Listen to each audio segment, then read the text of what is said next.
Assalamualaikum warahmatullahi wabarakatuh. Selamat datang di kelas Bu Enda. Pada video kali ini kita akan membahas tentang masalah penelitian. Masalah penelitian ini sangat krusial karena banyak mahasiswa mulai dari tingkat diploma, sarjana sampai dengan S3 itu berkutik dengan penelitian. Dan salah satu langkah pertama yang harus dilakukan adalah merumuskan masalah penelitian. Jadi untuk pertemuan kali ini akan ada 5 materi pembelajaran, yaitu yang pertama ada pengertian masalah penelitian, yang kedua sumber masalah penelitian, yang ketiga ada ciri masalah, kemudian ada cara mencari masalah, dan yang terakhir adalah bagaimana sih cara merumuskan masalah yang tepat untuk melakukan suatu penelitian. Baik, kita akan mulai dengan pengertian masalah itu sendiri. Jadi masalah itu adalah jarak antara apa yang diharapkan, yaitu das Sollen, dengan apa yang terwujud atau biasa juga bisa disebut dengan das Sein. Apa sih yang dimaksud dengan das Sollen dengan das Sein? Apa sih contohnya? Jadi kalau misalnya das Sollen itu seperti apa yang kita harapkan, misalnya itu berupa target, berupa teori, berupa aturan, rencana, ataupun masa lampau yang menjadi tolak ukur dari suatu hal. Nah, kemudian das Sein itu adalah tercapainya pada saat ini. Jadi kalau misalnya tadi target, ya hasilnya bagaimana? Kalau misalnya dia teori, secara praktiknya dia bagaimana? Kalau aturan, pelaksanaannya bagaimana? Kalau rencana, kira-kira sesuai dengan rencana tidak pelaksanaannya? Menyimpang ataukah sesuai atau mungkin kurang, seperti itu. Kalau masa lampau, tolak ukurnya sekarang bagaimana? Seperti itu. Jadi das Sollen itu adalah yang kita harapkan, idealismenya seperti itu. Kalau das Sein itu adalah kenyataannya saat ini tuh bagaimana? Apakah ada penyimpangan, apakah sudah sesuai targetnya, ataukah mungkin ada aturan-aturan yang tidak ditegakkan, seperti itu. Kemudian kalau kita tadi sudah membahas tentang masalah itu sendiri, sekarang kita masuk ke dalam masalah penelitian. Tidak semua masalah itu bisa menjadi masalah penelitian ya. Misalnya masalah jerawat kan nggak mungkin jadi masalah penelitian. Bisa juga sih kalau misalnya dia tentang pembelajaran anatomi kulit atau mungkin dokter spesialis kulit yang dibahas seperti itu. Tapi kalau tidak semua masalah dalam kehidupan itu bisa dilakukan pemecahannya dengan penelitian. Jadi kalau masalah penelitian itu sendiri adalah ketidaksesuaian antara harapan dan kenyataan yang diinginkan oleh seorang peneliti untuk dicari jawabannya. Dicari jawabannya dalam artian tadi kan masalah dan kenyataan, mohon maaf. Jadi misalnya tadi adalah harapan dan kenyataan, tadi ada kesenjangan. Nah, peneliti itu ingin melihat kesenjangannya ini kenapa, seperti apa dan mengapa. Itu menggunakan dengan teknik dan metode penelitian, yaitu sesuai dengan metode ilmiah, tidak sembarangan, seperti itu. Dan masalah penelitian ini bukan merupakan bagaimana melakukan sesuatu ya, tapi bagaimana sesuatu itu dapat terstruktur dan kemudian bisa dilakukan perumusan masalah penelitian atau problem statement itu sendiri. Jadi masalah penelitian itu bukan bagaimana kita melakukan sesuatu ya, bukan bagaimana kita melakukan sesuatu, diingat, tapi bagaimana kita merumuskan suatu hal untuk bisa dijadikan patokan atau pedoman dalam melakukan penelitian, seperti itu. Sumber masalah itu bisa dicari ya, apapun sebenarnya bisa jadi masalah kalau misalnya tidak sesuai dengan harapan kita. Jadi yang pertama itu adalah sumbernya dari pengalaman pribadi. Pengalaman pribadi ini misalnya kalau kita di bidang kebidanan atau kesehatan, itu adalah pengalaman kita di praktik atau pengalaman kita di lapangan, seperti itu. Kemudian yang kedua ada sumber kepustakaan atau literatur, yaitu dari teori-teori atau dari hal-hal yang bisa kita pelajari, baik itu di buku ataupun di website, seperti itu. Kalau isu sosial selanjutnya ini bisa berupa tren isu yang ada di dunia saat ini ataupun di Indonesia. Dan mungkin bisa juga di daerah sekitar kita, misalnya kita tinggal di Surabaya ya daerah di Surabaya tersebut masalah kesehatan yang urgensi apa. Kalau kita tinggal di Medan ya masalah yang paling urgent di Medan apa, karena tidak semua tempat itu sama, karena tergantung letak geografisnya, letak ekonomisnya, dan juga situasi politiknya, misalnya seperti itu. Kemudian yang keempat ada teori. Ini hampir mirip dengan literatur, cuman bedanya kalau teori ini misalnya dikemukakan oleh seseorang, kemudian peneliti ingin membuktikan apakah benar nih teori ini itu sesuai ataukah tidak sesuai, ataukah relevan atau tidak relevan, seperti itu.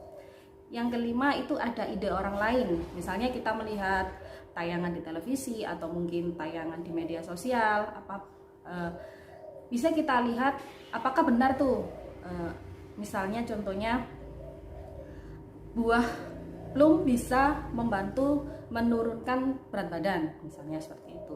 Buah kurma bisa meningkatkan anemia, bisa meningkatkan kadar hemoglobin untuk mengatasi anemia. Itu kan misalnya ide orang lain nih, kita melihat dari acara televisi atau apapun itu, kemudian kita lakukan uji coba dengan kita sendiri, benar nggak sih itu bisa menurunkan berat badan. Kemudian yang terakhir adalah hasil penelitian sebelumnya atau penelitian terkait. Biasanya ini kita bisa lihat di jurnal-jurnal terpublikasi, baik itu bereputasi atau tidak bereputasi, yang kita naikkan, yang kita buktikan apakah benar hasil dari penelitian ini relevan ataukah valid, sumber masalah ya. Kemudian kalau ciri-ciri masalah, tadi disinggung di awal bahwa banyak masalah ya, tapi belum tentu semua masalah itu bisa dijadikan masalah dalam penelitian. Nah, bagaimana sih caranya kita bisa memilah masalah mana yang bisa dijadikan masalah penelitian dan masalah mana yang tidak bisa dijadikan masalah penelitian. Jadi kalau kita mau mengangkat suatu masalah untuk menjadi penelitian, itu harus ada 5 ya. Jadi yang pertama itu visible dalam artian dia benar-benar sahih dalam hal alat yang digunakan, metode yang digunakan, kemudian sampel yang dipilih, populasi, biaya, kemudian waktu. Jadi dia benar-benar terjangkau untuk semuanya. Yang kedua adalah interesting. Interesting di sini adalah ketertarikan peneliti, tapi yang sesuai dengan bidang kepakarannya. Jadi misalnya kalian nih bidan, tiba-tiba kalian kepingin lihat masalah teknik atau mesin, itu kan pasti jauh, kalian nggak akan ngerti. Jadi harus sesuai dengan kepakaran dan keilmuan kalian itu sendiri. Misalnya yang ketiga adalah novel ini kebaharuan, novelty itu kebaharuan ilmu atau metode, atau mungkin tidak hanya sebuah kebaharuan tapi sebuah inovasi, yaitu yang sudah ada kemudian dikembangkan. Itu yang disebut dengan novelty. Sebuah masalah itu harus bersifat novelty, memiliki kebaharuan.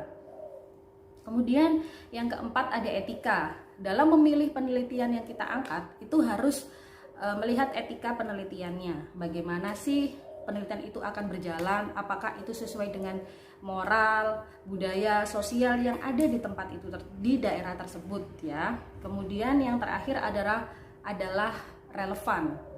Relevan di sini yang dimaksud adalah sesuai dengan bidang ilmu pengetahuan yang sedang berkembang saat ini. Jadi kalau misalnya tidak terlalu mundur ke belakang ya, ataupun maju ke depan. Jadi sesuai dengan yang ada di sini, yang saat ini terjadi, ilmu pengetahuan yang berkembang, kita lakukan penelitian seperti itu. Itu tadi adalah masalah-masalah yang bukan masalah, maksud Ibu adalah ciri suatu masalah yang bisa diangkat menjadi suatu penelitian, karena tidak semua masalah adalah masalah penelitian. Kemudian bagaimana sih cara mencari masalah penelitian? Kadang teman-teman bingung ya saat akan melakukan tugas akhir, skripsi ataupun karya tulis ataupun tesis, pasti bingung kalau ditanyain masalah penelitiannya apa. Rata-rata meskipun sudah bisa bikin latar belakang yang panjang, waktu ditanya masalahnya apa, bingung. Nah, ini sebenarnya karena belum bisa mencari masalah itu sendiri dan memahami sebenarnya masalah saya ini di mana sih, masalah skrip saya ini di mana gitu. Jadi kalau ada beberapa langkah yang bisa dilakukan untuk mencari masalah yang tepat dalam melakukan penelitian, yaitu yang pertama yaitu mengamati pelaksanaan dan fenomena pelayanan kesehatan secara cermat dan teliti. Mengamati di sini bisa melalui 5 panca indera ya, yaitu melihat, mendengar, merasakan, dan kemudian mencium, bahkan mencium, karena salah satunya misalnya kita ngomongin masalah fenomena lingkungan, ya kan? Dengan penciuman kita bisa merasakan, oh di daerah sini debunya tinggi misalnya, oh di daerah sini asapnya tinggi. Nah, itu bisa jadi masalah. Jadi dengan 5 panca indera kita bisa mencari masalah penelitian yang berhubungan dengan kesehatan seperti itu.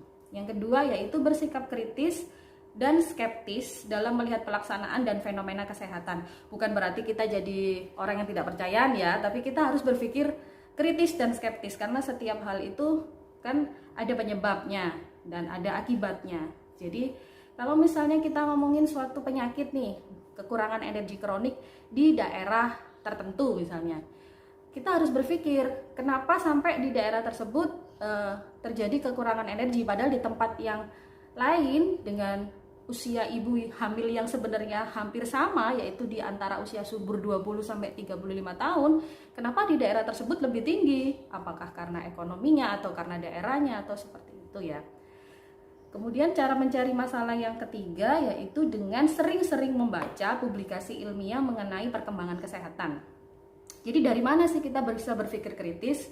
Ya dari kita membacanya ya harus yang berbobot, misalnya nih jurnal internasional yang berbahasa Inggris sekali-sekali ya dibaca itu. Kadang kita kan cenderung yang dibaca itu bukan citasinya yang resmi. Jadi dipastikan bukan blogspot ataupun apapun itu, yang pasti dia juga bukan jurnal yang predator dalam artian jurnal yang tidak terakreditasi. Yang keempat yaitu menghadiri pertemuan ilmiah. Jadi kita membiasakan diri untuk hadir dalam diskusi ilmiah yang membahas tentang masalah kesehatan terbaru agar kita dapatkan informasi-informasi kesehatan. Itu tadi cara mencari masalah. Oke, kita sudah belajar kan ya, apa sih masalah itu, kemudian bagaimana menemukannya, dan mengetahui harusnya suatu masalah itu bagaimana. Dan kemudian kita sekarang belajar cara untuk merumuskan suatu masalah penelitian.